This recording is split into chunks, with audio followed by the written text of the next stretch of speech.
Guys, so welcome back to the channel stocks with Jatin में आप सबका स्वागत है। तो चलते हैं हम आज निफ्टी 50 और बैंक निफ्टी के एनालिसिस पे कि आज से आगे आने वाले दिनों में क्या हो सकता है मार्केट के अंदर। तो फर्स्टली हमें क्या समझना पड़ेगा कि अंडरस्टैंड द ट्रेंड ट्रेंड क्या है।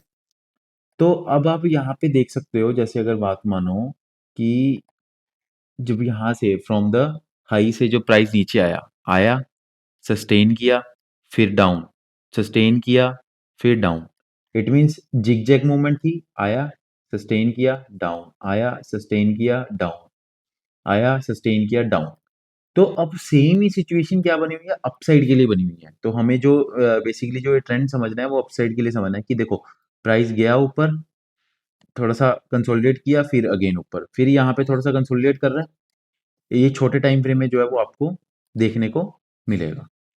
तो जैसे ये देखो, अगर आवले टाइम फ्रेम में चलते हैं तो आवले टाइम फ्रेम में क्या कर रहा है ट्रेंड, वो जो है कि अप ट्रेंड की तरफ जा रहा है, कंसोलिडेट किया, ब्रेकआउट किया, अगेन अप गया, अब फिर ये कंसोलिडेट कर रहा है।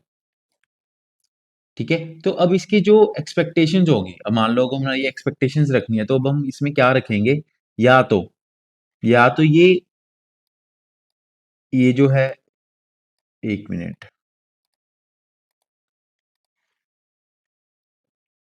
अब इसमें हमारी जो एक्सपेक्टेशन होगी हमने वो देखने की हमारी क्या होगी, या तो ये वाला चीज ब्रेकआउट कर दे।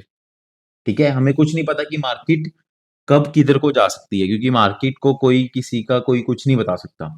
ठीक है, तो हमें दोनों साइड के लिए प्रिपेयर होना पड़ेगा। ठीक है, तो बाइंग साइड के लिए अगर हमें प्रिपेयर करना है तो बाइंग साइड के लिए जब ये प्राइस जो है इसके ऊपर क्लोज हो जाए एक अच्छी कैंडल के साथ, तो हम ये सोचेंगे कि हाँ market is now going for next, यहाँ पर ये जो गैप बना हुआ है, market is going for the next 25,800 के अराउंड, 25,800 टू 26,000 के अराउंड की प्राइस यहाँ पे कंसोलिडेट हुआ, फिर यहाँ तक जा सकता है। ठीक है, तो अगर हम डाउन साइड के लिए प्रिपरेशन करें, डाउन साइड के लिए क्या प्रिपरेशन होगी, तो हमें फर्स्ट ये आएगी, प्राइस यहाँ तक कंसोलिडेट करे, क्या पता प्राइस 2 दिन लगा दे यहाँ पे कंसोलिडेट करने को। ठीक है ना, क्योंकि प्राइस का नेचर है, जब भी जैसे समझो हम किसी अगर पहाड़ी एरिया पे, जैसे मान लो किसी पहाड़ी एरिया पे जाते हैं तो क्या करते हैं, चढ़ते हैं, फिर थोड़ा वेट करते हैं, ठीक है, रेस्ट आउट करते हैं, फिर अगेन ऊपर चलते हैं, फिर थोड़ा रेस्ट आउट करते हैं। तो ऑलवेज जब भी हमें ऊपर जाना होगा तो ऊपर जाने के लिए वो टाइम लगाएगा। जब हम किसी भी पहाड़ी एरिया से नीचे आते हैं तो कैसे आते हैं, सीधा बिना ब्रेक के चलते हैं। तो मार्केट का भी वही सीन है कि जब वो गिरता है तो एकदम गिरता है, बढ़ता है तो कंसोलिडेट होके बढ़ता है। जैसे अब अगर आप यहाँ पे देखोगे, ये देखो, कंसोलिडेट, अप, फिर अगेन डाउन, कंसोलिडेट किया, अप। अब ये देखो यहाँ पे भी सेम यही सिचुएशन बनी है, 3-4 दिन के लिए जो मार्केट है वो बिल्कुल मूव कर ही नहीं रही थी, अगेन ऊपर अगेन वो, जब उसको ऑल टाइम हाई मिला, ऑल टाइम हाई मिलने के बाद जब प्राइस, फिर देखो ऑल टाइम हाई मिलने के बाद प्राइस को क्या होता है कि प्राइस जो है ऊपर जाता है। तो सेम इसी में यही सिनेरियो है, हम वेट करेंगे आज क्या मार्केट क्लोज करती है नहीं करती, क्योंकि छोटे टाइम फ्रेम में थोड़ी सी बाइंग मोमेंटम आ रहा है। ये कैंडल के हिसाब से अगर हम 15 मिनट्स टाइम फ्रेम में देखें तो ये देखो,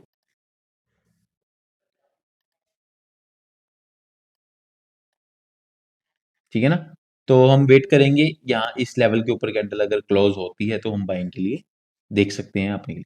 वैसे ही निफ्टी बैंक है, तो निफ्टी बैंक में जो थोड़ा सा कंसोलिडेशन है वो ज़्यादा अच्छा है, क्योंकि मेरे को लगता है आने वाले टाइम में इसने जो है वो ब्रेकआउट जो है वो दे देना है। क्योंकि ये देखो डे टाइम फ्रेम में, वेट अ मिनट, हाँ, प्राइस गया, कंसोलिडेट हुआ, ठीक है, इसके ऊपर कैंडल क्लोजिंग हुई, उसके बाद अप ट्रेंड आया, फिर ये 3 दिन लगा दिए इसने कंसोलिडेट होने में। It means it is going ready for upside या डाउन साइड। ठीक है, तो वही है, इसमें भी सेम सिनेरियो यही बन रहा है कि हम इस चीज का जो है वो वेट करेंगे।